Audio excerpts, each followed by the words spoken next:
Private సంస్థలను కూడా పెద్ద ఎత్తున అంతర్జాతీయ స్థాయి నుంచి జాతీయ స్థాయిలో ఏర్పాటు చేసుకోవాలి. ఉన్న నగరంలో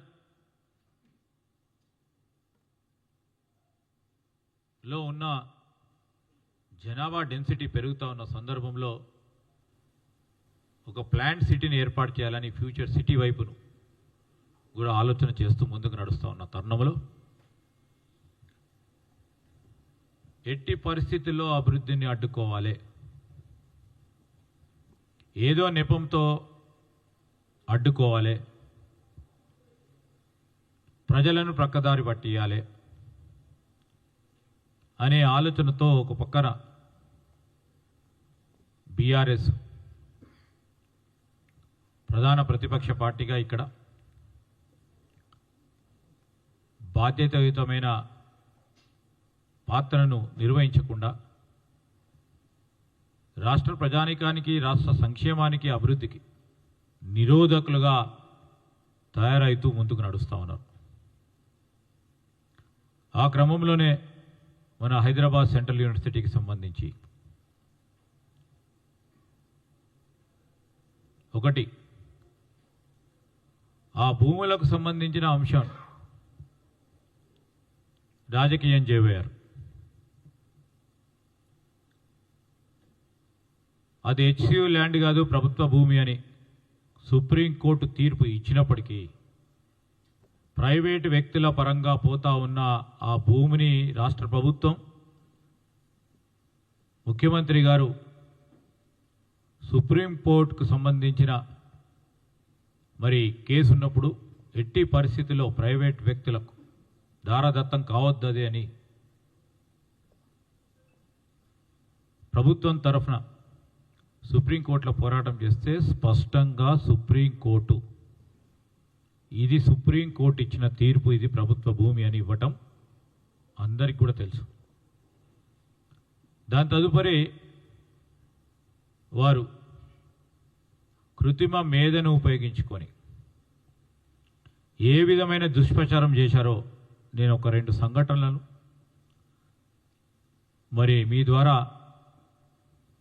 తెలంగాణ ప్రజలకు కానీ, యావత్ దేశానికి సంబంధించిన ప్రజలకు కానీ, మా విశ్వవిద్యాలయానికి సంబంధించిన విద్యార్థి సోదరులకు, సోదరిమణులకు చూపెట్టదలుచుకున్నాం. ఆ క్రమంలో నేను ఈరోజు ఒకటి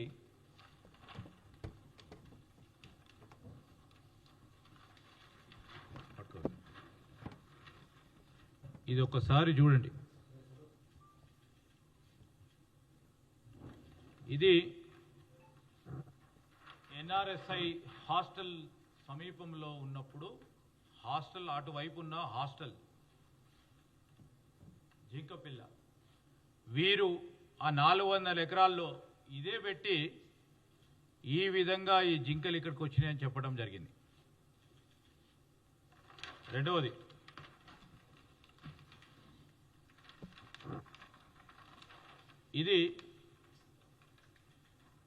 ఇది వైజాగ్లో ఒకరి ఇంటి ముందట వచ్చిన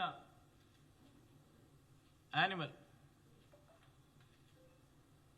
ఈ విధంగా వస్తే ఇది హెచ్సియు బయోడైవర్సిటీకి సంబంధించి ఈ విధంగా ముందుకు వచ్చి చూపెట్టిన వైనం మొత్తం ప్రపంచవ్యాప్తంగా దుష్ప్రచారంతో సోషల్ మీడియాను ఉపయోగించుకొని ఏ విధంగా దుష్ప్రచారం చేసిన ఇది వైజాగ్కు సంబంధించి ఇది విశాఖపట్నంలో కబలికొండ దగ్గరలో వన్యప్రాణుల సంరక్షణ ప్రాంతంలో బయటికి వచ్చింది.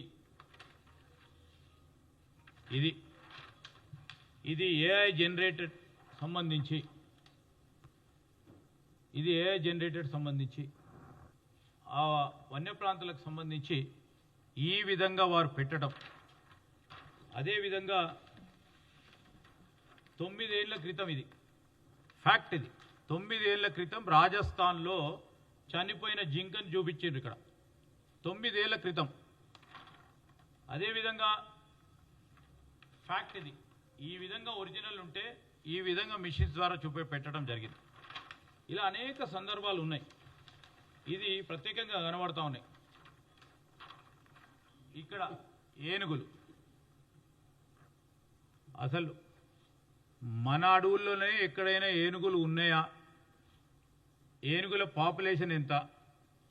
ఈరోజు ఇక్కడ ఏనుగులు చూపెట్టినరు. ఇదంతా కూడా యానిమేటెడ్ ఈ విధమైన స్పష్టంగా కనబడుతున్నాయి. ఈ మిషన్ ముందట ఏనుగు, అసలు ఏనుగు అనేది ఎస్యూ ల్యాండ్స్ సంబంధించి పరిసరాల ప్రాంతంలో ఉంటే తెలియకుండా ఉంటుందా?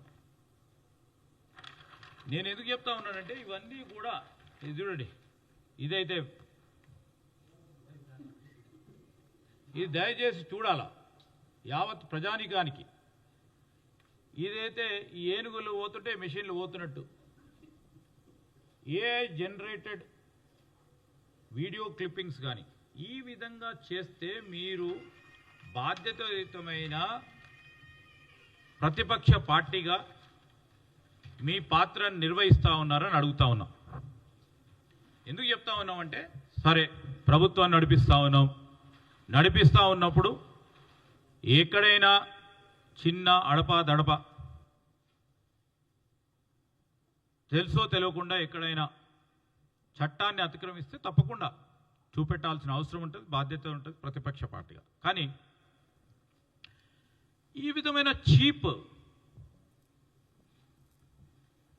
ఎవరు విద్యార్థులకు చూపెట్టినా ఈ రాష్ట్రానికి సంబంధించిన ప్రజానికానికి చూపెట్టి దేశానికి సంబంధించిన అంటే ఏ ఎన్విరాన్మెంటిస్ట్ కానీ యానిమల్ లవర్ కానీ వారిని ప్రభావితం చేయాలి, వారి ద్వారా ఈ రాష్ట్ర ప్రభుత్వం పైన దుష్ప్రచారం చేసే ప్రయత్నంలో జరిగిన వైనం వారు తప్ప అంటలేను. ఈరోజు సోషల్ మీడియాని ఉపయోగించి ఏ విధంగా చేస్తూ ఉన్నారో ప్రత్యేకంగా చెప్పాల్సిన ధర్మం మా పైన ఉందని చెప్పదలుచుకున్నాం.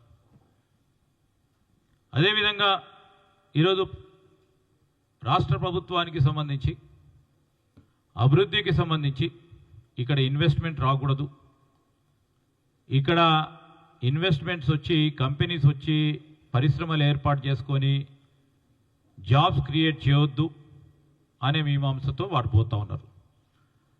పరిపాటి అయిపోయింది, బురద జల్లాలే వారే చూసుకుంటారు. కానీ దాంట్లో ప్రధానంగా నేను అనేక అంశాలు రాష్ట్ర ప్రభుత్వం తీసుకున్న బాండ్ రూపేణా డబ్బులకు సంబంధించి 10,000 కోట్ల రూపాయలకు సంబంధించిన అంశం విషయంలో అనేక విషయాలు వారు చెప్పారు కేటీఆర్ గారు. ఆ సందర్భాన్ని పురస్కరించుకొని మేమేం చెప్తా ఉన్నామంటే 5,200 కోట్ల విలువైన భూమిని 30,000 కోట్లుగా చూపించినారు అన్నారు. అక్టోబర్ 2024లో టీజీఐఐసి నియమించబడ్డ IBBI insolvency and bankruptcy of India certified valuation consultant ఐవాజ్ అని సిబిఆర్ఐ అనుబంధ సంస్థ. సిబిఆర్ఐ అంటే అందరికీ కూడా తెలుసు, రియల్ ఎస్టేట్ వాల్యుయేషన్ చేసే ఒక ప్రధానమైన అంతర్జాతీయ సంస్థ. ఇది ప్రకారం భూమి విలువ నిర్ధారణ చేసుకోవటం జరిగింది. అది 20,563 కోట్లు, 30,000 కోట్లు అన్నట్టు. సరే అంచనాలు కింద మీద చెప్పినా కొద్దిగా ప్రజలను పక్కదారి పట్టించాలి. నేను మళ్ళీ దానికి వస్తా, అది ఎట్లా ఏ విధంగా ఎవరు చేసినారు. ఆర్బీఐ నిబంధనలను పాటించకుండా 10,000 కోట్లు తెచ్చారన్నారు. ఎవరైనా డబ్బులు ఇచ్చినప్పుడు కానీ, డబ్బులు రేజ్ చేసినప్పుడు కానీ, బాండ్స్ రేజ్ చేసినప్పుడు కానీ ఒకటి ప్రధానంగా తెలుసుకోవాల్సిన అంశం, వారికి తెలియదని కాదు కానీ పక్కదారి పట్టించే కార్యక్రమం, security exchange board of India వారు నిర్ధారణ చేసిన తర్వాత ప్రధానంగా బాండ్లకు సంబంధించిన జారీ చేయబడుతుంది. అంటే సేబీ అనే సంస్థ ఇదేదో కాంగ్రెస్ పార్టీ ప్రభుత్వం సంస్థ కాదు. ఇది నేను ఇంతకుముందు చెప్పిన సంస్థలు కూడా ఐబిబిఐ కానీ ఐవాజ్ సిబిఆర్ఈకి సంబంధించిన సంస్థలు కాంగ్రెస్ పార్టీ ప్రభుత్వం ఈరోజు తెలంగాణ నుంచి పుట్టించిన సంస్థలు కాదు. వీరు ప్రఖ్యాతిగాంచి అంతర్జాతీయ స్థాయిలో వాల్యుయేషన్కు సంబంధించిన సంస్థలు. సేబీ అనే సంస్థ రెగ్యులేటరీ బాడీ. ఇది యాక్ట్ ఆఫ్ పార్లమెంట్ ద్వారా తీసుకొచ్చిన సంస్థ. ఈరోజు తీసుకొచ్చినప్పుడు సెబీ నిబంధనలకు అనుగుణంగా బాండ్స్ రేస్ చేయటం, దాని తదుపరి ఈ బాండ్ సంబంధించి ప్రభుత్వం నుంచి ఆర్బీఐకి అనుకూలంగా డైరెక్ట్ డెబిట్ ఆదేశాన్ని కూడా ఆర్బీఐ ఇచ్చింది. అంటే కట్టేటప్పుడు ఇబ్బంది జరిగితే వారు అనుమతి తీసుకొని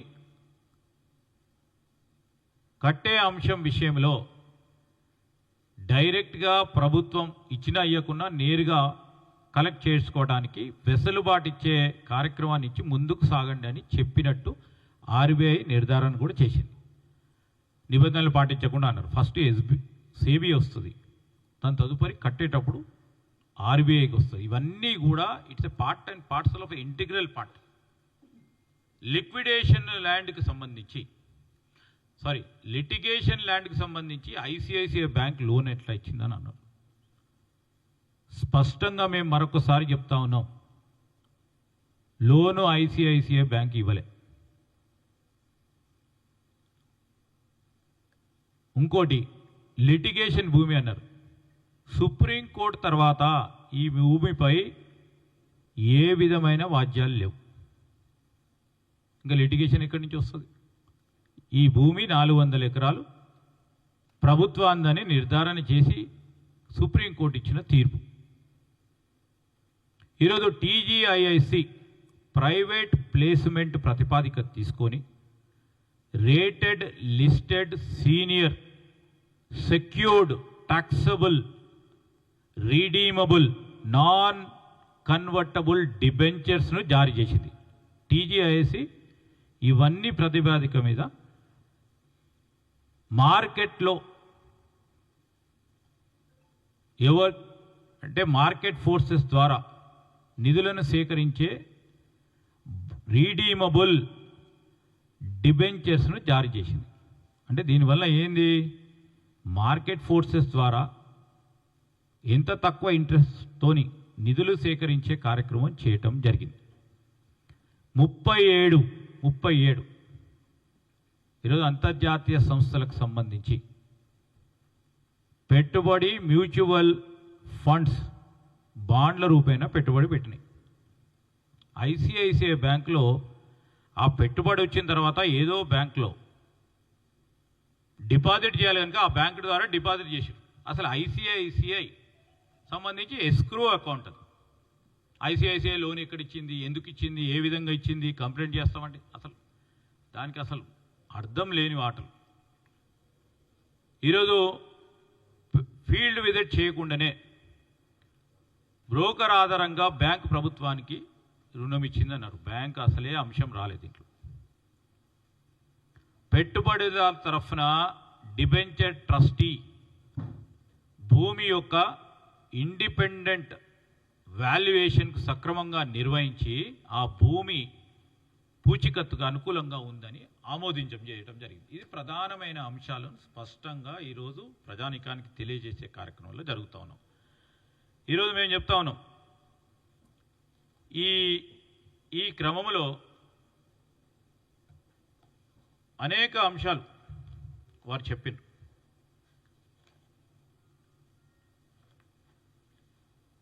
బాండ్కు సంబంధించి బాండ్ అంశాలకు సంబంధించి కూడా కొన్ని విషయాలు మరొకసారి మీకు మీ ద్వారా చెప్తాం.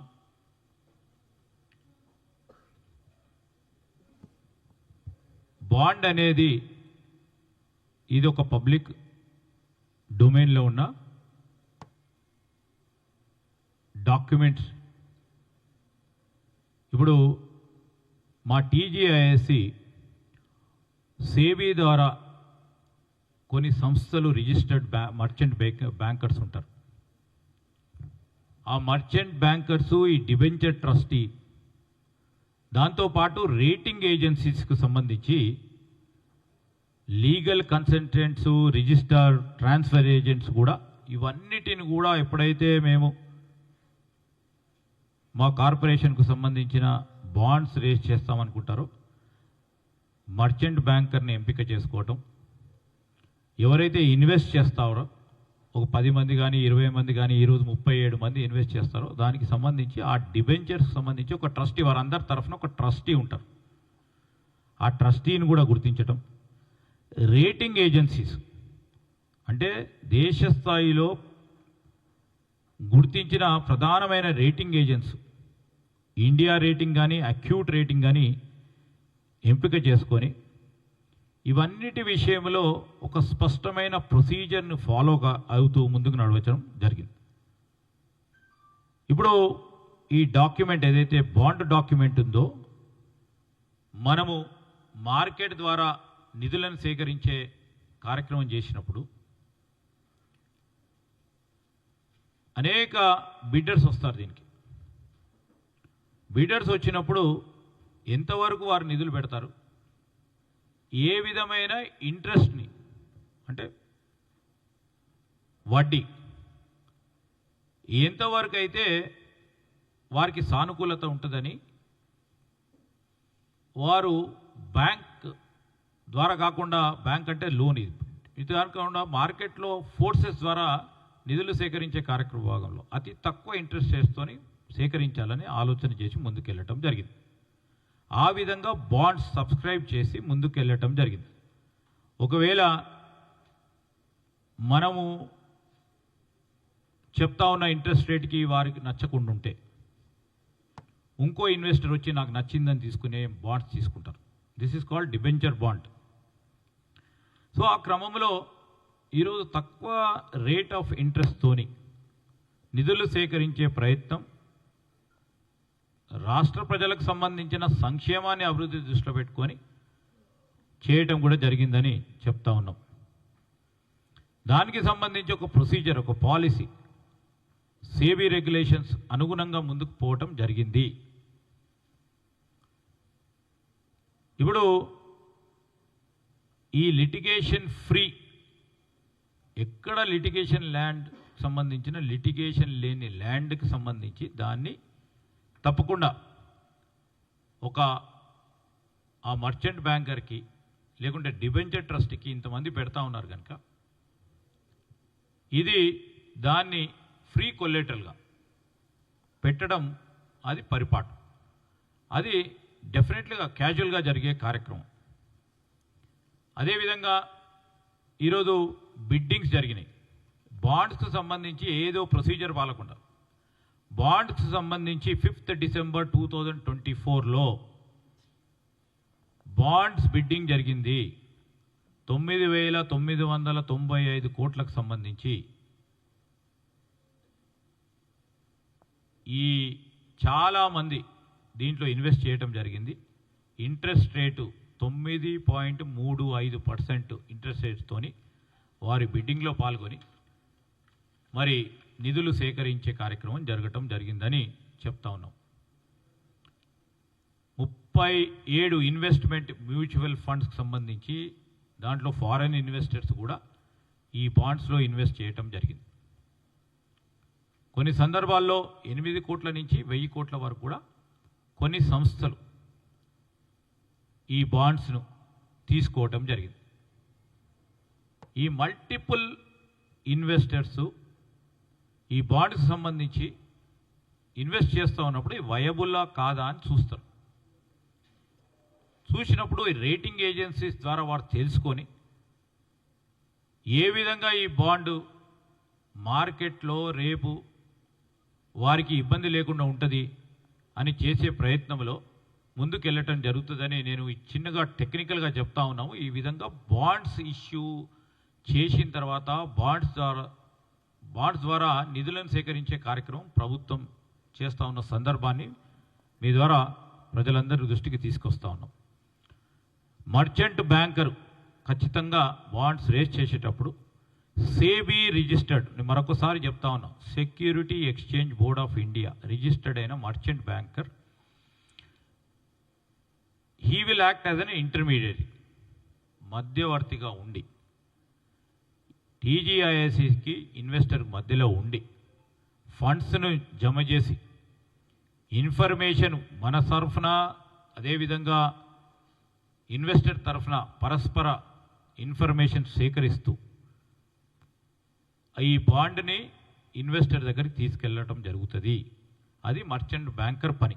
Merchant banker is a professional agency.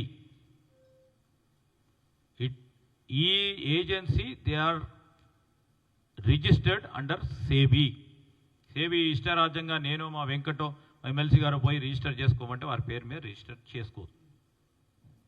దానికి వారికి ఉన్న క్రెడెన్షియల్స్, వారికి ఉన్న ఫినాన్షియల్ కెపాసిటీ అన్నీ కూడా చూసి చేయటం జరుగుతుంది.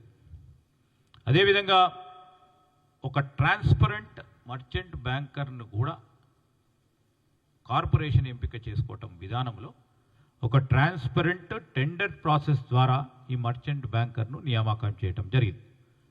దాంట్లో ప్రీ బిడ్ క్వైరీస్ను కూడా ఎవరైతే పొటెన్షియల్గా నేను బిడ్ చేస్తామని వచ్చారో ప్రీ బిడ్ మీటింగ్ కూడా ఏర్పాటు చేసుకొని వారికి సంబంధించిన సందేహాలను నివృత్తి చేసి ఈ బిడ్లో వారు పాల్గొనటం జరిగింది. దాంట్లో ఒక బిడ్ని ఎవాల్యుయేట్ చేసినప్పుడు ఇంటర్ డిపార్ట్మెంటల్ ఎవాల్యుయేషన్ చేసి ప్రభుత్వం ఏర్పాటు చేసిన ఇంటర్ డిపార్ట్మెంటల్ ఎవాల్యుయేషన్ కమిటీ ద్వారా వారు ఇచ్చిన రికమెండేషన్ ద్వారా L1 బిడ్డర్కి మర్చెంట్ బ్యాంకర్గా trusted investment advisors private limited వారికి L1గా గుర్తించి వారికి ఇవ్వటం జరిగింది యాజ్ మర్చెంట్ బ్యాంకర్. ఇది trust investment industry advisors private limited వారు ఈ దేశంలో కన్సిక్యూటివ్గా 5 మార్లు ఆల్ ఇండియా టాప్ 5లో 5 సంవత్సరాలు league table of prime database of merchant బ్యాంకర్స్లో పేరుగాంచిన సంస్థ ఇది. 5 సంవత్సరాలు గత 5 సంవత్సరాల్లో టాప్ 5లో ఈ league table of prime database of merchant బ్యాంకర్స్లో పేర్కొన్న సంస్థ ఇది. ఈ సంస్థ ఇతర రాష్ట్రాల్లో కూడా విజయవంతంగా బాండ్స్ రేజ్ చేసిన సంస్థ. ఉత్తరప్రదేశ్లో కానీ, కేరళలో కానీ, ఆంధ్రప్రదేశ్లో కానీ ఈ బాండ్స్ రేజ్ చేసిన సంస్థ ఇది. అంటే ఎప్పుడైనా నిధులు సమకూర్చాలని ప్రభుత్వాలు కానీ, సంస్థలు కానీ, కార్పొరేషన్లు కానీ ఆలోచన చేసినప్పుడు బాండ్స్ రేజ్ చేయడం అనేది ప్రతి ప్రభుత్వం ప్రజా సంక్షేమాన్ని దృష్టిలో పెట్టుకొని చేస్తూ ఉన్న కార్యక్రమం. దేని గురించి ఉపయోగించారు చెప్తా ఉన్నారు. ఏదో 10,000 కోట్లు ఇటు పోయినాయి, అటు పోయినాయి, ఏదో పోయినాయి, ఒకటి పోయింది, ఇటు పోయింది, అటు పోయిందని చెప్పేవారికి మేము ఈరోజు చెప్తా ఉన్నాం. ప్రజలకు సంక్షేమానికి సంబంధించి, వారి అభివృద్ధికి సంబంధించి మేము తీసుకున్న ప్రతి రూపాయి, మా ప్రభుత్వం సేకరించిన ప్రతి రూపాయి ఈ బాండ్స్ ద్వారా ఎవరి గురించి తీసుకున్నాము? ప్రజా సంక్షేమం, రైతుల సంక్షేమానికి సంబంధించి, వెల్ఫేర్ స్కీమ్స్కి సంబంధించి సంక్షేమ పథకాల్లో ప్రధానంగా రైతు భరోసా, అదేవిధంగా రైతు రుణమాఫీకి సంబంధించిన ప్రతి రూపాయిని ఉపయోగించుకోవటం జరిగింది. నేను ఒక మాట వారిని అడగదలుచుకున్నాం. ఈరోజు బాండ్స్ ద్వారా ఇంట్రెస్ట్ మాకు 9.35% అయితే వారు కాళేశ్వరం సంబంధించి బ్యాంకుల ద్వారా లోన్లు తీసుకున్నారు. ఎంతకి? 10.9%. ఎక్కడి నుంచి? REC, PFC, consortium of banks, bank of Baroda, union bank నుంచి 10.9%కు వారు తీసుకున్నారు.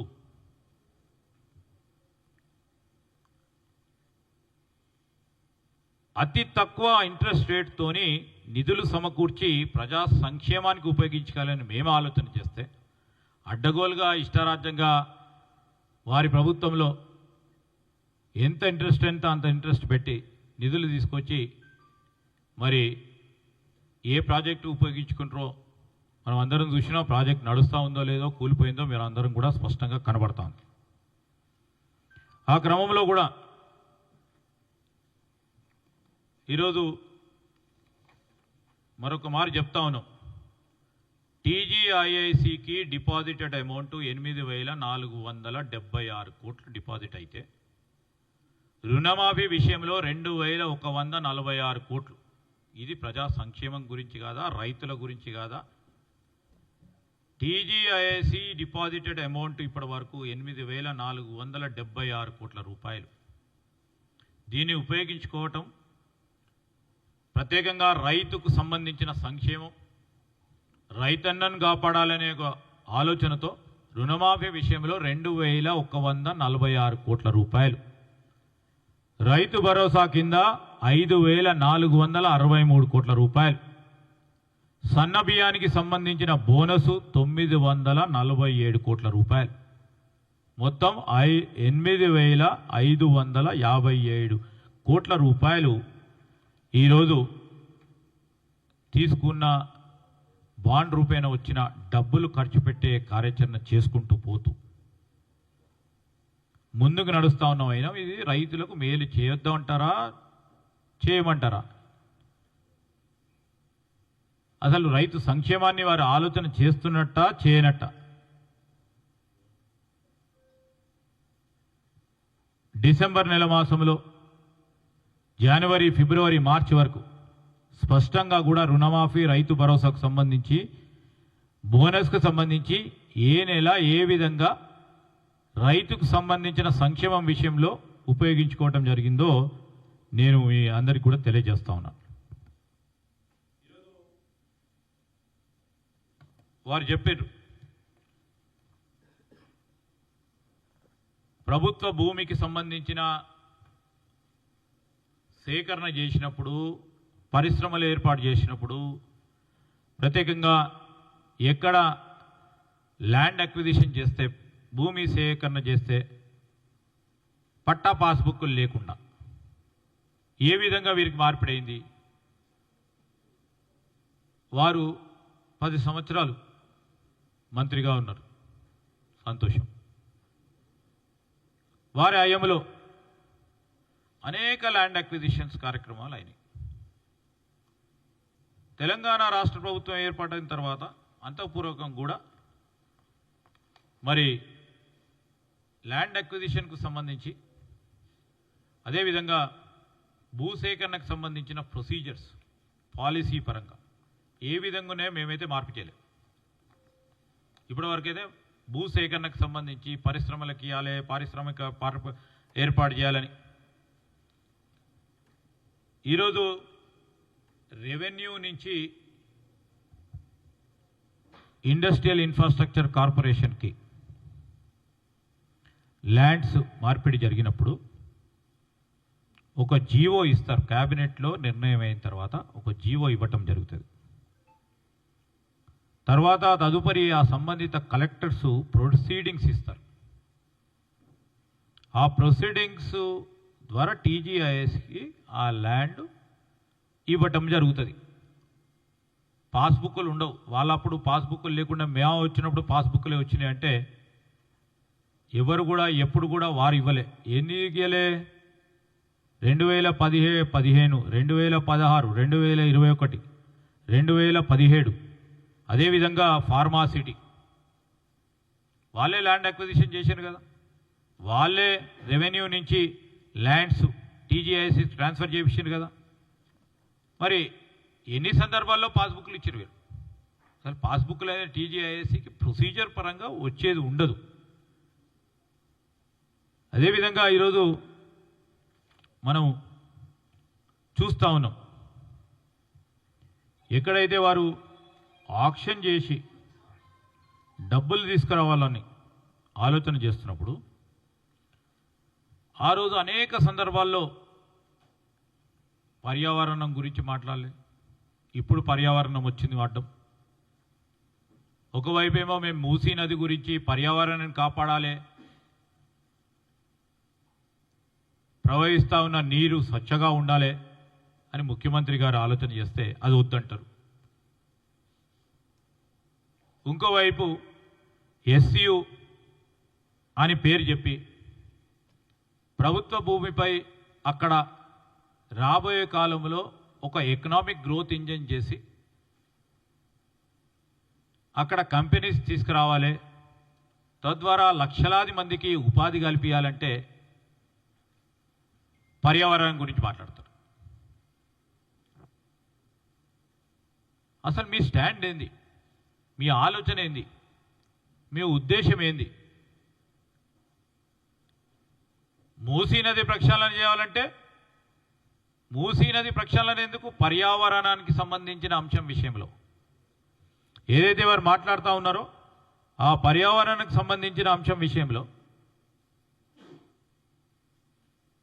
మూసీ నది ప్రక్షాళన చేద్దాం, భాగ్యనగరం కాదు మొత్తం హైదరాబాదు యావత్ చుట్టుపక్కల ప్రాంతాలకి ఈ రాష్ట్రానికి సంబంధించిన ఒక ప్రధానమైన నదికి సంబంధించిన ప్రక్షాళన చేద్దామంటే వద్దు, మాకు పర్యావరణం అవసరం లేదు, దాని విరుద్ధంగా పోరాటం చేస్తామని పోరాటం చేశారు. ఇంకో ప్రక్కన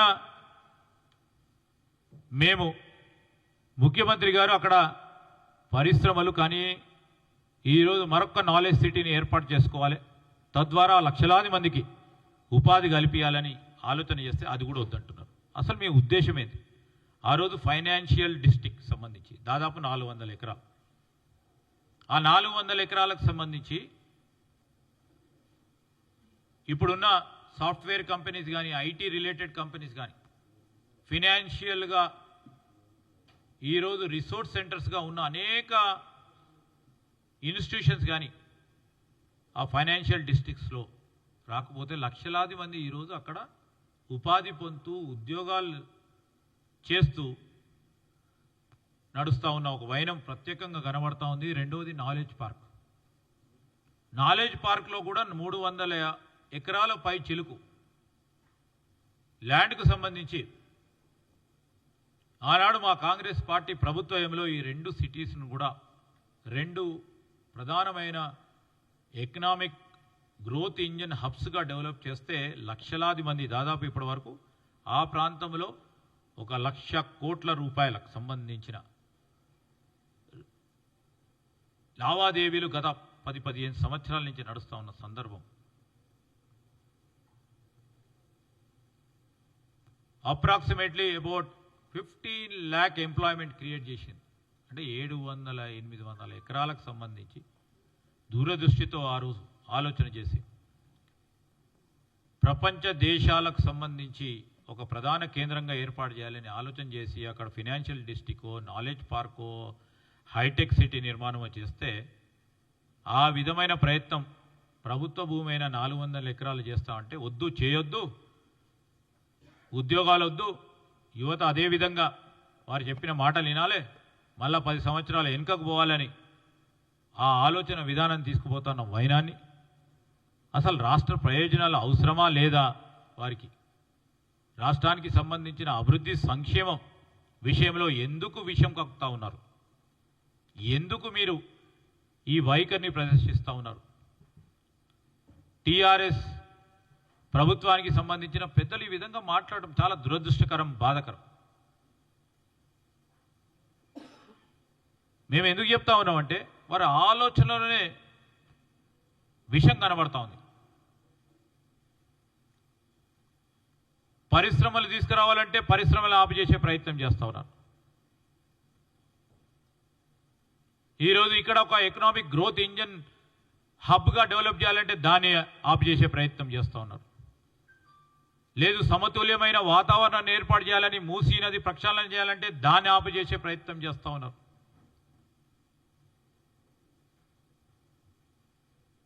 వారు చెప్పే ప్రతి అంశం విషయంలో సత్యదూరమైన మాటలు, ప్రజలను ప్రక్కదారి పట్టించే మాటలతో పాటు ఈరోజు మర్చెంట్ బ్యాంకర్కి సంబంధించి కూడా ఎవరికో అప్పనంగా ఏదైతే ప్రొఫెషనల్ ఫీ ఉంటుందో, ఎవరైతే డిబెంచర్స్ రేజ్ చేస్తారో, బాండ్స్ రేజ్ చేస్తారో, సేబీ రెగ్యులేషన్ ప్రకారం ఫీజు ఏ విధంగానైతే వారికి ఇవ్వటం జరుగుతుందో, నిబంధనల ప్రకారం రెగ్యులేషన్ పరంగా చేస్తే అప్పనంగా ఎవరికో ఇచ్చినట్టు ప్రజా సొమ్ము పక్కదారి పట్టించినట్టు ఈరోజు మేము చెప్పాం, ఇప్పటి వరకు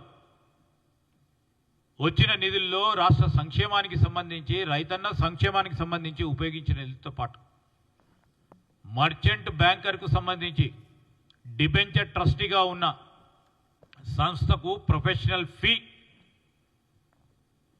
సెబీ రెగ్యులేషన్ ప్రకారం ఇవ్వటాన్ని కూడా వారు తప్పుపడుతున్నారంటే సెబీని కూడా తప్పుపడుతున్నట్టు, వారు వ్యవస్థలను కూడా తప్పుపడతా ఉన్నట్టు, వ్యవస్థకు సంబంధించిన ప్రతి రెగ్యులేషన్ను కూడా వారు తప్పుపడతా ఉన్నట్టు కనబడతా ఉంది.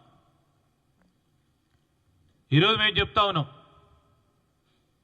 మీరు సేకరించిన భూమి సేకరించినప్పుడు ఏ విధంగానైతే రెవెన్యూ నుంచి టీజీఐఎస్సికి ట్రాన్స్ఫర్ అయిన తర్వాత ఆక్షన్ వేసింది. రాయదుర్గలో, కానామెట్లో, మణికొండలో, నార్సింగిలో, షేక్పేట్లో, కోకాపేట్లో, మోకిల సంబంధించి దాదాపు వందలాది ఎకరాలను మీరు ఆక్షన్ చేశారు. ఆక్షన్ చేసినప్పుడు గుర్తురాలే వాళ్ళకి, ఇప్పుడు బాగా గుర్తొస్తూ ఉంది. ఈరోజు మళ్ళొక విషయం చెప్తా దలుచుకున్నాం. ఈరోజు ఒకటి ప్రధానంగా బాండ్స్ రూపేణ ప్రభుత్వానికి సంబంధించిన సంక్షేమ పథకాలను అమలు విషయంలో ఎక్కడ కూడా ఇబ్బంది రాకూడదు, నిధులకు సంబంధించి వారు మాపై పెట్టిన ఆర్థిక భారాన్ని మోస్తూ ఇంకో పక్షాన ప్రజా సంక్షేమాన్ని రైతుల సంక్షేమాన్ని కోరి బాండ్స్ రూపేణ నిధులు సమకూర్చి తిరిగి ప్రజలకు అందజేస్తే వారికి ఎందుకు ఇంత ఈర్ష్య? ఈరోజు చేయొద్దంటారా? చేసే క్రమంలో ప్రజలకు మేలు చేయొద్దంటారా? మేము అడుగుతా ఉన్నాం. మీరు అన్నారు 6,400 ఎకరాలు ఫార్మాసిటీకి నేరుగా రెవెన్యూ నుంచి ఐఐసికి ట్రాన్స్ఫర్ అయింది. దీనికి ఏమైనా పట్టా పాస్ బుక్కులున్నాయా? వారు పాటిస్తే వారు పాటించింది ప్రొసీజర్స్ పరంగా ఉన్నది. మేము ఈ ల్యాండ్ అక్విజిషన్కి సంబంధించి కానీ ఐఐసి రెవెన్యూ నుంచి ఐఐసికి జియో ద్వారా తదుపరి డిస్ట్రిక్ట్ కలెక్టరేట్ ప్రొసీడింగ్స్ ద్వారా ఐఐసికి అవన్నీ కూడా ఐఏసీ పరంగా వస్తే వారి హయాంలో ఇవన్నీ కూడా చెప్పడం జరిగింది. అదేవిధంగా ఈరోజు జరుగుతూ ఉన్న వైనం ఏ విధంగా కనబడుతూ ఉంది? ఇంగ్లీష్లో మనం చెప్తాం సెలెక్టివ్ యాక్టివిజం అని. ఈ సెలెక్టివ్ యాక్టివిజంలో వారి ప్రభుత్వ హయాంలో ఎన్వైరన్మెంట్ డ్యామేజ్ అవుతున్నప్పుడు, పర్యావరణం చెడిపోతూ ఉన్న సందర్భాల్లో 2014 నుంచి 2023 వరకు హరిత్యాహారం సందర్భంలో 9,777.24 కోట్లు వారు ఖర్చు పెట్టిండ్రు. దాంట్లో ఎన్ని చెట్లు మిగిలినాయి అంటే ఇన్ని 10,000 కోట్ల రూపాయల చెట్లు నాటితే ఈ రాష్ట్రంలో 9 సంవత్సరాల కాలహయంలో మొత్తం it should have become the green state, మొత్తం దేశంలోనే గ్రీన్ స్టేట్గా కావాలి. అయిందా? ఈరోజు సెక్రటరియట్ కట్టిన చాలా సంతోషం. సెక్రటరియట్ కట్టినప్పుడు 207 ప్రధానమైన చెట్లను మీరు నరికేసారు. అప్పుడు పర్యావరణం కనబడలేదా? సరే, దాంట్లో ఒక్క చెట్టు అయినా రీలోకేట్ చేసిండ్రా, రీప్లాంట్ చేసిండ్రా? ఎక్కడ చేయలే. ఈరోజు మరి ఆ రోజు మీరు పర్యావరణానికి సంబంధించిన అంశం విషయంలో ఏమాత్రం కూడా మీరు చూపెడతా ఉన్న దాంట్లో 0.001% కన్సర్న్ చూపెట్టలేదు.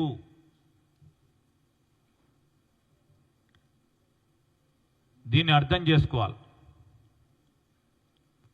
ఇది హిపోక్రసీ అంటాం, ద్వంద్వ వైఖరి. ఇప్పుడు హిమాయత్ సాగర్ గండిపేట రిజర్వాయర్లకు సంబంధించి అక్కడ ఈకాలజీ, అక్కడ పర్యావరణాన్ని కాపాడడానికి GO111 ఉంది.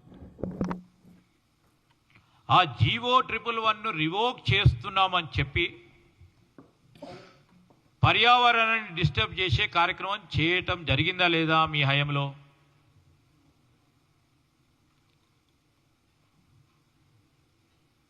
(11,422 హెక్టేర్లు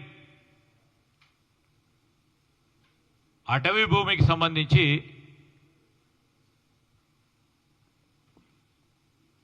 నాన్ ఫారెస్ట్ యూస్కి ఉపయోగించారు వారి హయాంలో.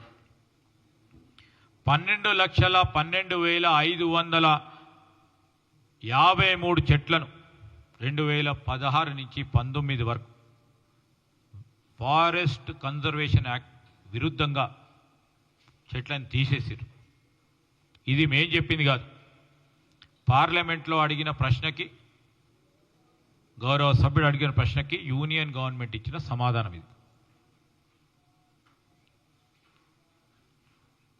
ఈరోజు వారి హయాంలో గొప్పగా చెప్పిన వీరు హరితారం కింద చేసింది. ఫారెస్ట్ ఏరియాకు సంబంధించి 21,591 స్క్వేర్ కిలోమీటర్. మన రాష్ట్రం, కొత్త రాష్ట్రం ఏర్పాటు కాకముందు తెలంగాణలో ఇంత ఉండే 21,591 స్క్వేర్ కిలోమీటర్. 2021 వచ్చే వరకు 21,213 స్క్వేర్ కిలోమీటర్లు అయింది. అంటే నేను ఉదాహరణ చెప్తా ఉన్నా, 21,591 స్క్వేర్ కిలోమీటర్ ఉన్నది. 10,000 ఖర్చు పెట్టినాక ఒక చెట్టన్న ఇంక్రీజ్ కావన్నా వద్దా? 20,213 స్క్వేర్ కిలోమీటర్స్ డౌన్ అయింది. అంటే వేలాది చెట్లను, ఈరోజు లక్షలాది చెట్లకు సంబంధించి ఇది పార్లమెంట్లో ఇచ్చిన డేటా. ఎక్కడికి పోయినాయి ఈ చెట్లని? చెట్ల గురించి, పర్యావరణం గురించి, జంతువులకు సంబంధించిన జనాభా గురించి గొప్పగా చెప్తా ఉన్న వారిని అడుగుతా ఉన్నాం. ఇప్పుడు మీరు కాళేశ్వరం కానీ ఇతర ఇరిగేషన్ ప్రాజెక్టులకు సంబంధించి 28,200 హెక్టేర్ల ఫారెస్ట్ భూమిని క్లియర్ చేశారు. ఇక్కడ ఇది కంచె అంటే మనందరికీ తెలుసు. కంచె అంటే గ్రేజింగ్ గ్రౌండ్. నేను ఎక్కువ మాట్లాడుతున్నాను ఎందుకంటే కోర్టులో ఉంది గ్రేజింగ్ గ్రౌండ్, ఫారెస్ట్కు సంబంధించినది ల్యాండ్ కాదని.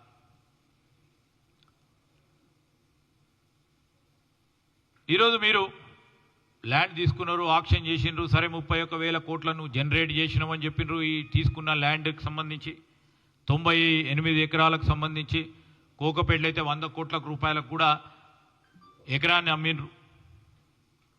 ఇదంతా కూడా ప్రభుత్వ ప్రాపర్టీయే.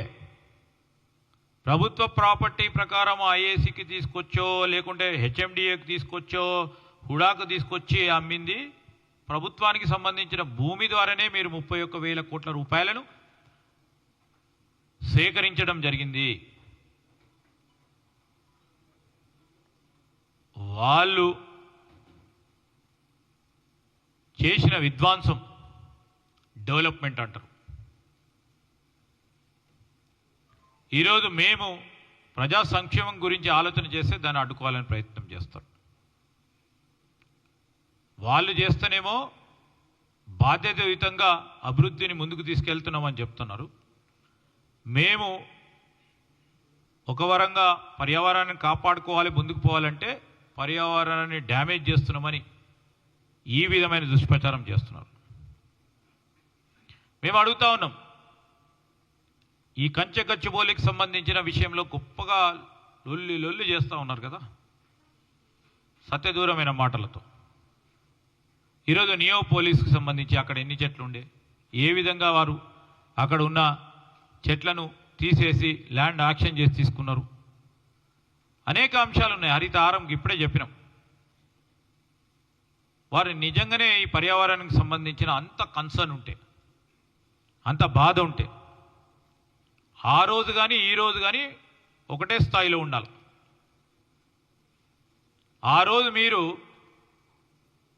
చేపట్టింది అభివృద్ధి అని చెప్పి ఈ చెప్పిన అంశాలకు సంబంధించి ఇక్కడ చెట్లను నరికి ఆక్షన్లు చేసి ప్రభుత్వ భూములని ఆక్షన్ చేసి నిధులు సమకూరిస్తే ఈరోజు మేము ప్రభుత్వ భూమికి సంబంధించి ప్రజానికానికి ప్రత్యేకంగా నిరుద్యోగ యువతీ యువకులకు సంబంధించి పెట్టుబడులు రావాలి, ఉద్యోగాలు కల్పించాలి అనే ఉద్దేశంతో ముందుకు పోతా ఉంటే మీరు ఒక పరిభాష చెప్పటం ఇది ద్వంద్వ వైఖరికి కనబడుతున్నట్ట లేదా?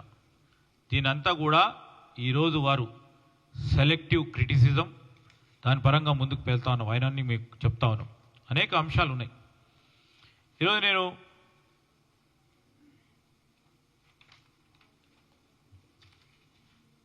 దీనికి సంబంధించి 10,000 కోట్ల రూపాయలకు సంబంధించి ఫైనాన్షియల్స్ పరంగా రేపు రాబోయే కాలంలో ఏ విధంగా కట్టుకోవాలి, వాపస్ కట్టాలి, బాండ్స్ రేజ్ చేశాం, దానికి సంబంధించి మానిటైజ్ చేసి ఏ విధంగా తీసుకెళ్లాలని ఆలోచన ఏ విధంగా చేస్తారంటే తప్పకుండా ప్రభుత్వ పరంగా బాధ్యతాయుతంగా ఏ విధంగా చేయాలో ఆ విధంగా చేస్తామని మర్చెంట్ బ్యాంకర్కు ద్వారా ఇన్వెస్టర్స్కు ఒక నమ్మకాన్ని ఒక సేబీ నిబంధన ప్రకారం ముందుకు తీసుకెళ్తా అన్న సందర్భాన్ని మరొకసారి దృష్టికి తీసుకొస్తూ వారు కాళేశ్వరం ఇరిగేషన్ ప్రాజెక్టుకు సంబంధించి ఏ విధంగా బ్యాంక్ లోన్స్కు సంబంధించి వారు ఆ బ్యాంకుకు సంబంధించిన అంశాలను ముందు పెట్టి లోన్ తీసుకొచ్చారో ఒక విషయం చెప్తాను. ఏం చెప్పినరు? ప్రాజెక్ట్ ఎకనామిక్స్ సంబంధించి ఈరోజు రెవెన్యూ ఎస్టిమేట్ ఏ విధంగా వస్తుంది, దీన్ని ఏ విధంగా కడతారు, మీరు కాళేశ్వరం ఇరిగేషన్ ప్రాజెక్ట్ కడతా ఉన్నప్పుడు మీరు లోన్స్ రేజ్ చేసినప్పుడు బ్యాంకర్స్ అందరూ అడుగుతారు ఎట్లా కడతారని. వారు సబ్మిట్ చేసిన రిపోర్ట్లో 2020-21లో వాటర్ ట్యాక్స్ ఖరీఫ్కు సంబంధించి రైతులపై ట్యాక్స్ ద్వారా కలెక్ట్ చేస్తామని, వాటర్ ట్యాక్స్ రబీ రా వాటర్ ఇండస్ట్రీకి ఇచ్చేది, రా వాటర్ గ్రామీణ ప్రాంతంలో రా వాటర్ గ్రామీణ ప్రాంతానికి సంబంధించిన గ్రామ పంచాయతీలు ఇవ్వటానికి,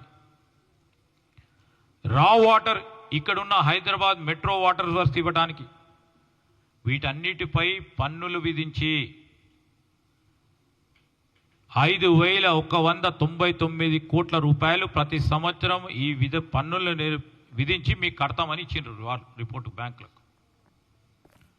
2020-21-22 కూడా 5,199 కోట్లు కట్టుతామని ఆ విధంగా ఒక ప్రొజెక్టెడ్ రెవెన్యూస్ ఈ విధంగా వస్తాయని బ్యాంకులకు సబ్మిట్ చేసి లోన్ తీసుకున్నారు.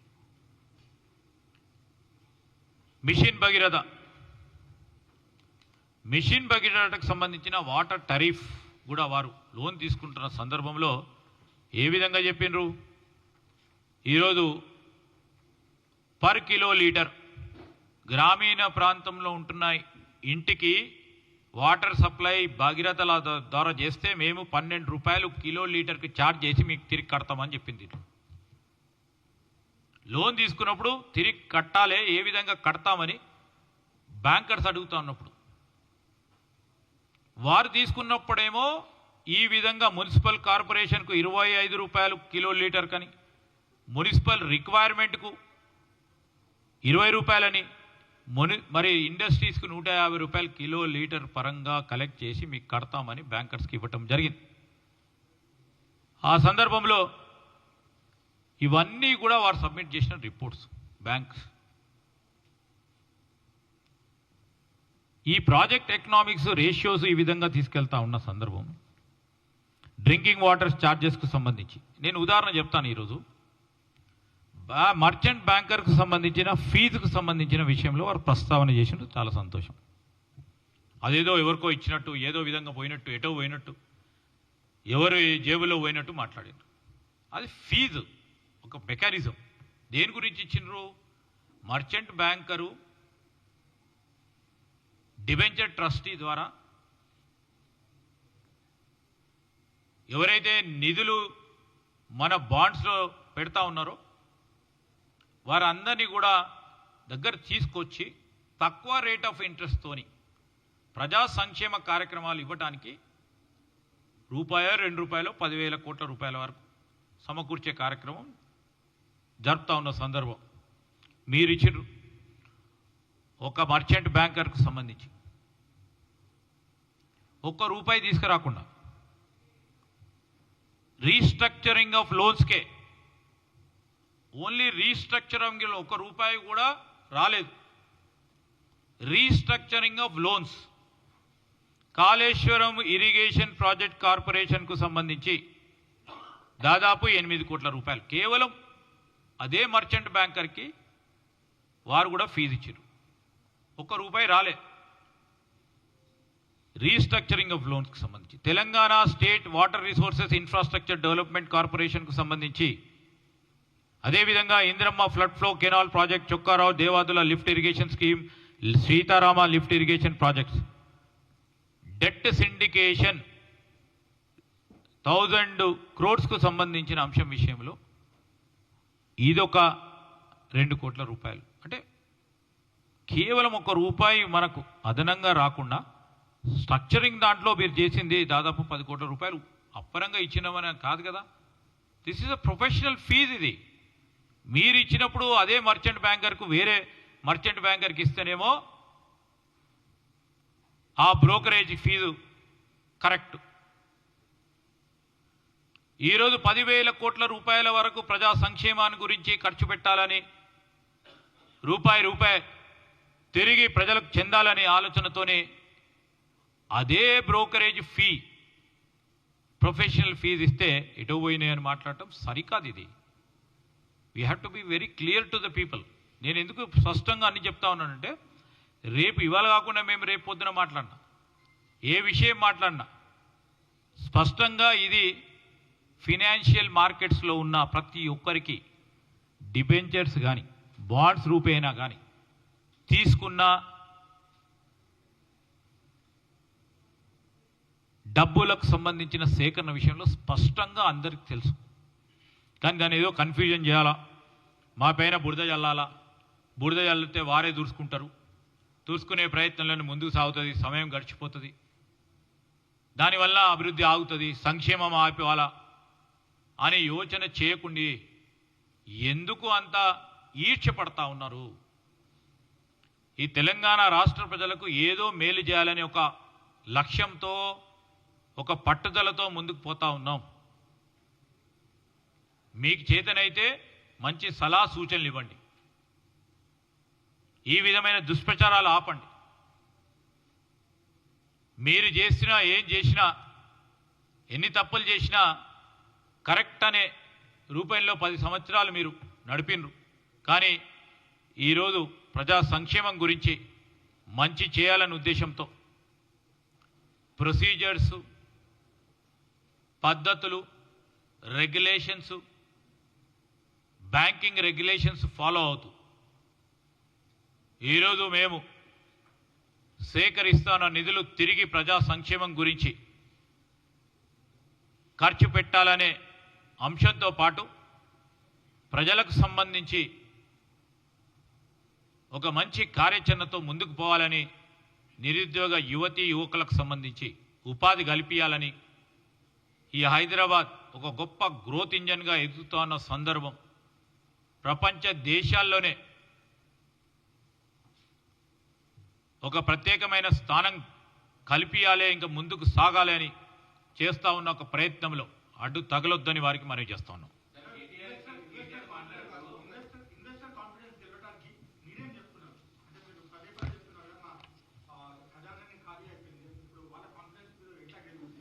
ఈరోజు ఖజానాకు సంబంధించిన అంశం విషయంలో we are trying to create confidence. మన దగ్గర ఉన్న ఏదైతే ఈకో సిస్టమ్ని బలపరిచే కార్యాచరణ ఏ విధంగా తీసుకుంటున్నామని చెప్పే ప్రయత్నంలో ఉన్నాం.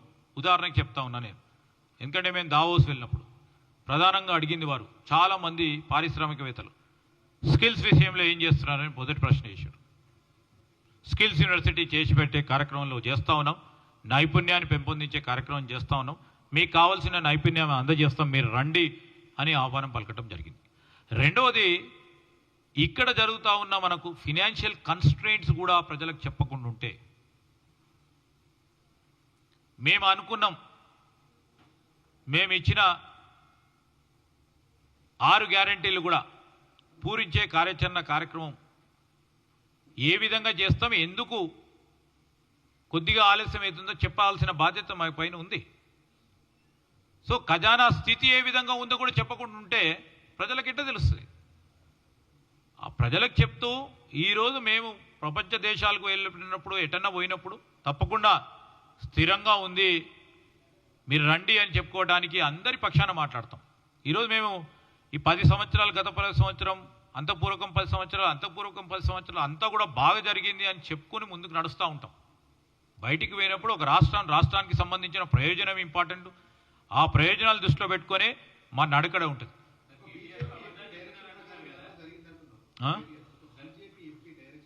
వారినే అడగండి, మరి ఎందుకు చెప్పలేదు? ఎవరు ఎంపీ ఎందుకు ఇప్పుడు స్పష్టంగా ఒక ప్రొసీజర్స్ పరంగా, ఒక పద్ధతి పరంగా, సేబీ రెగ్యులేషన్స్ అనుగుణంగా జరుగుతూ ఉన్నప్పుడు ఎవరి అవసరం ఎందుకంటే ఎందుకు ఎవరి గురించి ఎందుకు వస్తారు?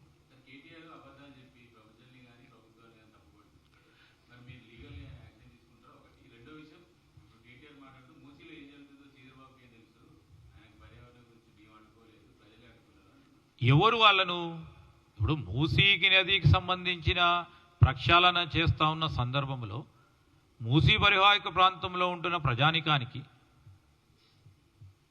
ఇల్లు కల్పిస్తాము, వారికి ఉపాధి కల్పిస్తాము, వారికి ఎక్కడైనా నష్టం జరిగితే వారికి ప్రత్యామ్నాయ మార్గాలు చూపెడతాము అని చెప్తే ఎవరు పోయి అడ్డుకుంది? ఎవరు వారి రేఖ ఎందుకు చేశారు? పర్యావరణం అవసరం లేదా?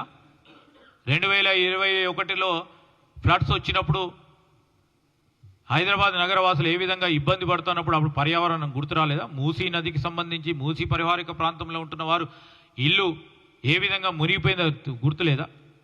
మేమేమంటున్నామంటే మీరు తప్పకుండా అనేక సందర్భాల్లో చెప్పినాం, 9 సంవత్సరాలు మీరు పరిపాలనలో ఉన్నారు, గొప్ప అనుభవాలు ఉండొచ్చు.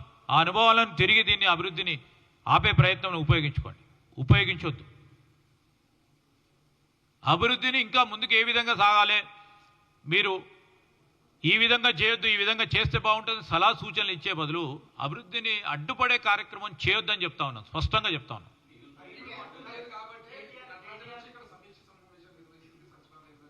ఏంది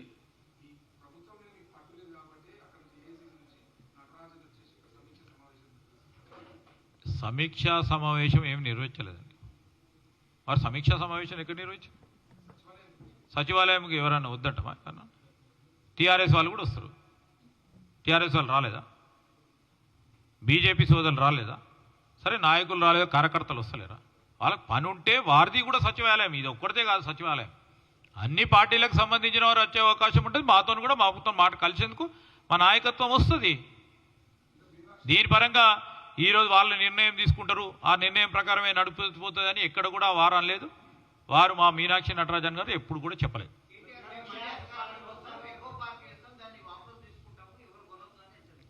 ఇదే అడ్డు తగలాలనే అభిప్రాయం ఉన్నప్పుడు మనసులో ఉంటుంది, దీన్ని ఏ విధంగానే అడ్డు తగలాలి అని ఆలోచన చేస్తున్నప్పుడు ఏదైనా మాట్లాడచ్చు, అడ్డగోలుగా మాట్లాడచ్చు, మాట్లాడడానికి ఏముంది? ఇప్పుడు బండి సంజయ్ గారికి వారి పార్టీ కూడా జాతీయ పార్టీ, వారి పార్టీ ఆఫీస్ ఎవరు నిర్వహిస్తారండి? ఇప్పుడు చూడండి, పక్కన పోయి గాంధీ భవన్ పక్క దగ్గరలో ఉంది. ఎవరు నిర్వహిస్తారు? ఆ నిర్వహణ భాగంలోనే ఉన్న అక్కడ పార్టీ పరంగా ఉన్న వ్యక్తే బండి సంజయ్ గారు ఏం చేయాలి, ఏం మాట్లాడో వారే చెప్తారు. ఆ విధంగా చెప్తారు. పార్టీ పరంగా నడిపించే కార్యక్రమం ఆ పార్టీ వరకే జరుగుతుంది. అడ్మినిస్ట్రేషన్ అనేది అడ్మినిస్ట్రేటివ్ గ్రౌండ్స్ మీద పరిపాలనా యంత్రాంగం, ముఖ్యమంత్రి గారు, మంత్రులు తప్పకుండా పరిపాలనా యంత్రాంగంలో ప్రధానమైన భాగస్వాములు నడిపించడం జరుగుతుంది. పార్టీకి దీన్ని ముడిపట్టి పార్టీకి సంబంధించిన సిద్ధాంతం ఏముందో సిద్ధాంతానికి అనుగుణంగానే ప్రభుత్వ పాలసీలు మేము ముందుకు తీసుకెళ్లే ప్రయత్నం చేస్తాం. దాని పరంగానే పార్టీ నడుపుతాం, పార్టీ మొత్తం నడుపుతుంది అన్నట్టు.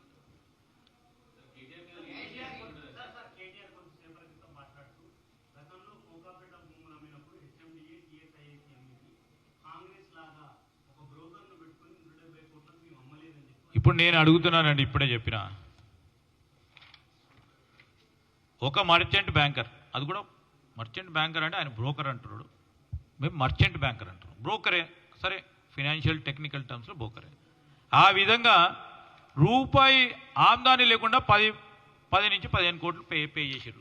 ఇది ఎవరికి పే చేసినట్టు? బ్రోకరేజ్ ఎవరికి పే చేసినట్టు? ఇది ప్రొఫెషనల్ ఫీజు అని మేము అనుకుంటాం స్పష్టంగా. వారు కాళేశ్వరం ఇరిగేషన్ ప్రాజెక్టు సంబంధించిన మరి 7,85,00,00,000 రూపాయలకు సంబంధించిన రీస్ట్రక్చరింగ్ ఏమైతే చేసిండ్రో, లేకుంటే డేట్ ఆఫ్ పేమెంట్కి సంబంధించిన అంశం విషయంలో కానీ ఇంకా మిగతా అంశాలకు సంబంధించి ఇవి చేసింది. ఇది ఒక ఫీజు. ఆ ఫీజు ఎంపిక కూడా టెండర్ సిస్టంలో పాల్గొన్న ఈ మర్చెంట్ బ్యాంకర్స్ ఫర్మ్ తద్వారా తక్కువ ఇంట్రెస్ట్ రేట్తోని కూడుకున్న అంశాన్ని దృష్టిలో పెట్టుకొని ఒక నిర్ణయం తీసుకోవటం జరుగుతుంది. మీలాగా 12%, 15%. ఇప్పుడు పవర్ ఫైనాన్స్ కార్పొరేషన్కు సంబంధించి 12.5%, 12.5 సంవత్సరాలకు 11.5%, 10,000 కోట్ల రూపాయలు తీసుకున్నారు. మేము తీసుకున్నది ఎంత?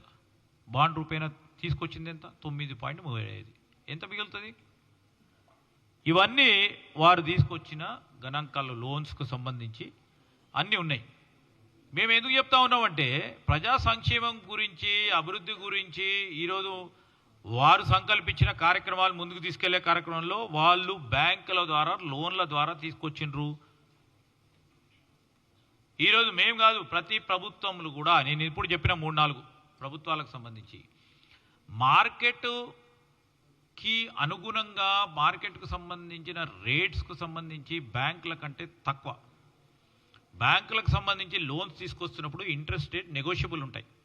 పరస్పర ఇద్దరు కూర్చొని పరస్పరంగా. ఇక్కడ బ్యాంకుకు సంబంధించి ఈరోజు బాండ్స్ సంబంధించి మార్కెట్ రేట్లు 9.35% ఉంది. 9.3%కి 9.2%కి వస్తే తీసుకునే కార్యక్రమం చేస్తుంది. ఆఖరికి వచ్చింది మనకు ఆ రోజు వారు తీసుకున్న 10.5% కంటే 9.3% తక్కువగా వస్తూ అన్న సందర్భాన్ని పురస్కరించుకొని తీసుకోవటం జరిగింది. లోన్ వేరే, బాండ్స్ వేరే. ఐసిఐసిఐ విషయంలో వారు ఒక పెద్ద స్టేట్మెంట్ ఇచ్చిండ్రు. వారు కూడా బ్యాంకర్స్ కూడా ఇమ్మీడియట్గా కూడా చెప్పడం జరిగింది. ఐసిఐసిఐ అంతర్జాతీయ బ్యాంక్, మేము లోన్ ఇవ్వలేదు అన్నారు, వాళ్ళు లోన్ ఇచ్చినా అన్నారు. ఎవరు మాట్లాడుతున్నట్టు చెప్పండి.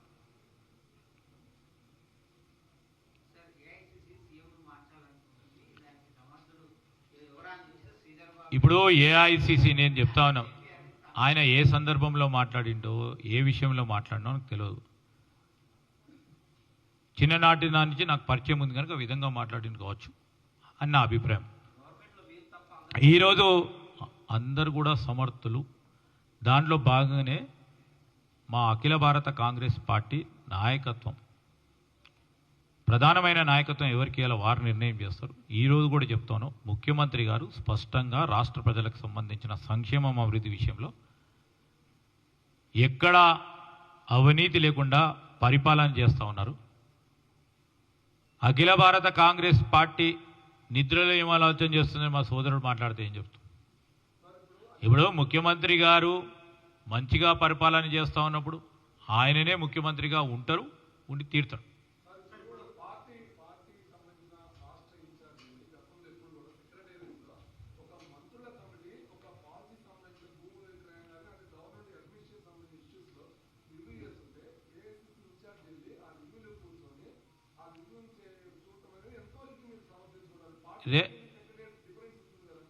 మేము ఏదైనా రివ్యూ చేస్తుంటే ఆ అధికారులతో వారు వచ్చి మాట్లాడింది లేదు. ఫస్ట్ ఆఫ్ ఆల్ ఆ రివ్యూలో పాల్గొనేదే లేదు. మేము మా సభ్యులము గౌరవ డిప్యూటీ సీఎం గారి ఆధ్వర్యంలో నేను శ్రీనివాస్ రెడ్డి గారు అధికారులతో మాట్లాడుతూ ఉన్న సందర్భంలో వాళ్ళు పాల్గొనలే. అఫీషియల్ రివ్యూలో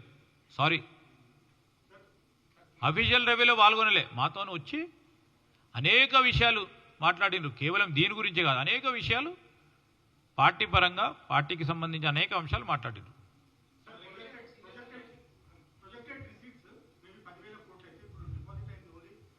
అవి వస్తుంటాయి కదా. ఇప్పుడు బాండ్ పరంగా సేకరించడం జరుగుతుంది. ఇప్పుడు మీరు కూడా ఇప్పుడు ఈరోజు బ్యాంక్ నేను కనుక్కున్నాను, మోస్ట్ వయబుల్ బాండ్ ఏదైనా ఉందంటే ఇప్పుడు టీజీఐఎస్సికి సంబంధించిన ఈ బాండ్. అంటే రేట్ పెరుగుతూ ఉంటుంది. ఇప్పుడు మనం 9.35 తీసుకొచ్చాం. కానీ బాండ్కు సంబంధించి వాల్యుయేషన్ కూడా ఈరోజు జరుగుతూ ఉన్న very vibrant very strong bond ఇప్పుడు ఈరోజున్న మార్కెట్లో. సో డెఫినెట్లీ ఈ 10,000 crores సంబంధించి నిధులు మాకు సమకూర్చగానే ఏ విధంగా ఖర్చు చేయడం జరుగుతుందో ప్రజా సంక్షేమం గురించి ఇప్పటి వరకు వచ్చింది చెప్పినాం.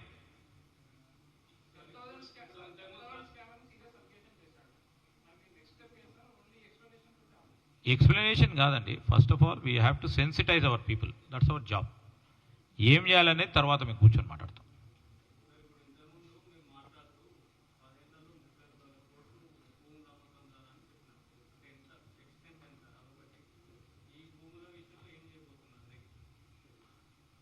ఇప్పుడు 2015లో 18 ఎకరాలు అమ్మిండ్రు, 2016లో 62 ఎకరాలు అమ్మిండ్రు, 2020 కోట్ల 14 ఎకరాలు అమ్మిండ్రు, 2017లో 2 ఎకరాలు అమ్మిండ్రు, 2022లో కోకపేటు ఇవన్నీ కూడా అనేక కోట్లు అమ్మి తెమ్మిరు. మాకు ఉన్న సందర్భంలో ఒక దాదాపు 150 ఎకరాలు అమ్మిరు, చుట్టుపక్కల 200 ఎకరాలు అమ్మినట్టుంది.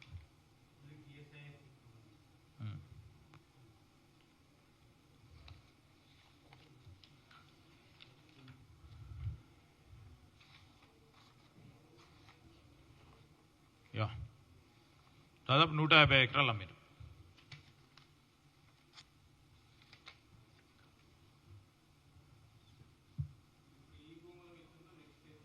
ఏ భూమి విషయం? 400 ఎకర్స్ సంబంధించి ఇప్పుడు కోర్టులో ఉంది. దాని తర్వాత ఆ కోర్టు నిర్ణయం ప్రకారం ముందుకెళ్ళటం జరుగుతుంది.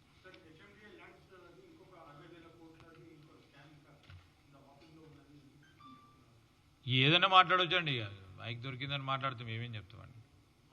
అసలు హెచ్ఎండిఏ యాక్షనే చేయలేదు, ఇక్కడి నుంచి వస్తుంది. ఇప్పుడు మేము వచ్చిన తర్వాత ఏమైనా యాక్షన్ చేసినామా రాహుల్జీ? మేము వచ్చిన తర్వాత 1 ఎకరం అన్నా ఆక్షన్ చేసినామా? చేయలేదు. సో ఎక్కడి నుంచి వస్తుంది?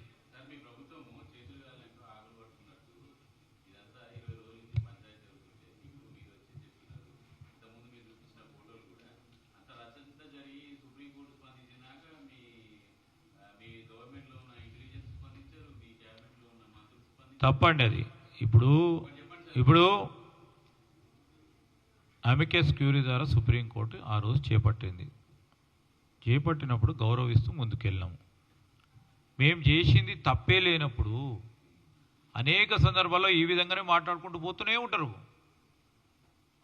ఇప్పుడు కాదు, ఇప్పుడు నిన్న మాట్లాడిన దానికి 20 రోజులు మేము ఇది AI generated video, AI generated pictures అని స్పష్టంగా అనేక సందర్భాల్లో మా అధికార ప్రతినిధులు కానీ ప్రభుత్వానికి సంబంధించి కూడా అనేక సందర్భాల్లో మేము చెప్పడం జరిగింది.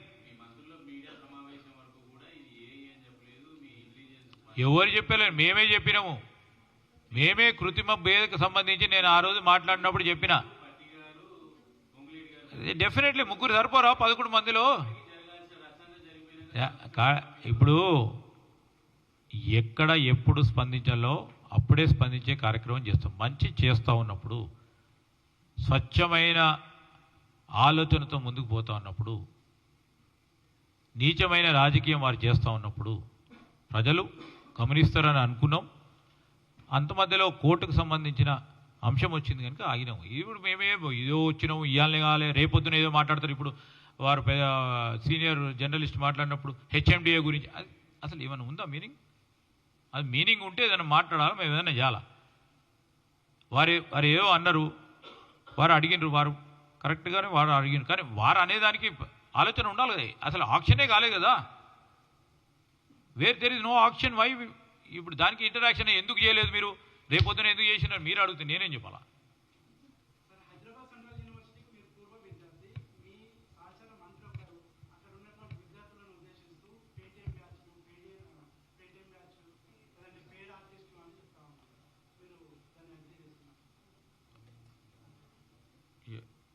ఇప్పుడు ఎవరైనా, నేనైతే నా వ్యక్తిగతంగా నేను ప్రత్యేకంగా చెప్తాను, వ్యక్తిగత దూషణలకు నేను చాలా దూరం ఉంటా. ఫస్ట్ ఆఫ్ ఆల్ ఇప్పుడు ఎవరైతే అడిగినరో వారిని ఎందుకు అడిగినరు, ఏ సందర్భంలో చెప్పినరు, ఎవరిని అడిగినరో వారిని అడగాల.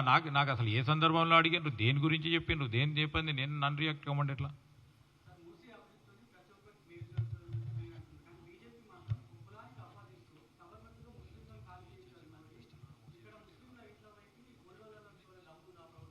ఇప్పుడు మేము మొన్న సబర్మతి కూడా చూసినాం.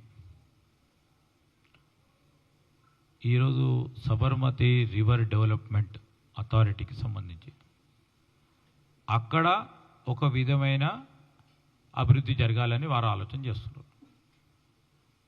అక్కడే సబర్మతి పరివారిక ప్రాంతంలో ఉన్న ప్రజలకి ఒక న్యాయం జరగాలి.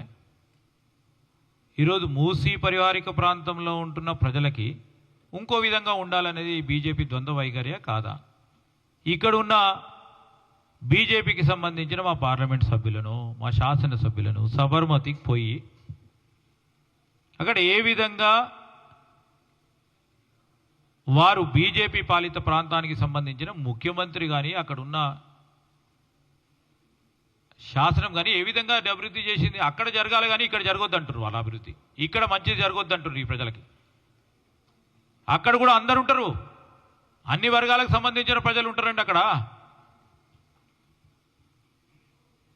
అక్కడ కేవలం ఒక వర్గానికి సంబంధించిన ప్రజలు ఒక రోజు ఇప్పుడు అహ్మదాబాద్లోనో గాంధీనగర్లో ఉండరు, అన్ని వర్గాలకు సంబంధించిన ప్రజలు ఉంటారు అక్కడ. మేమేమంటున్నాము, అన్ని వర్గాలకు సంబంధించిన ప్రజలకు ఉపయోగపడాలా ఇది? హైదరాబాద్ నగర వాసులందరికీ, మా హిందువులు, ముస్లింస్లకి, సిక్కులకు, ఇసాయిలకు అందరికీ కూడా స్వచ్ఛమైన గాలి పీల్వాలే ఇక్కడ ప్రాంతంలో. ఈ విధమైన ఆలోచన చేయాలి తప్ప లేదు దానికి ఒక వర్గాన్ని ఏదో మేము ఎవరో ప్రోత్సాహం చేస్తున్నారు, ఇది ఇక్కడ కాదండి. ఇది ఎవ్రీబడి ఆర్ దేర్. ఇప్పుడు అందరూ ఉన్నారు అక్కడ.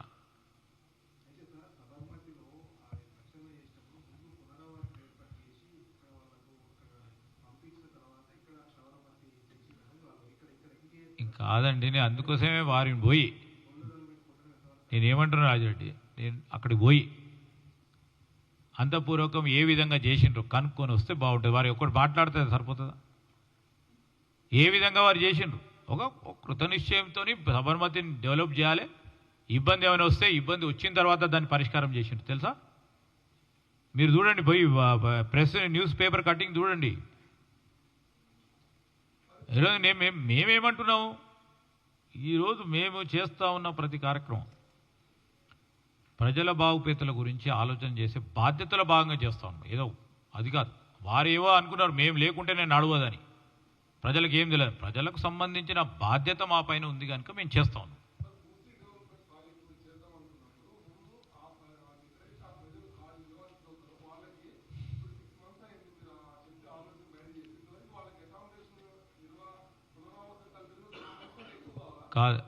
కాదండి, మూసీ నదికి సంబంధించిన ప్రక్షాళన విషయంలో ఎక్కడైతే ఫ్లడ్కి సంబంధించిన అంశం మొదటగా వస్తుందో వాటిని ఎంపిక చేసుకున్నారు.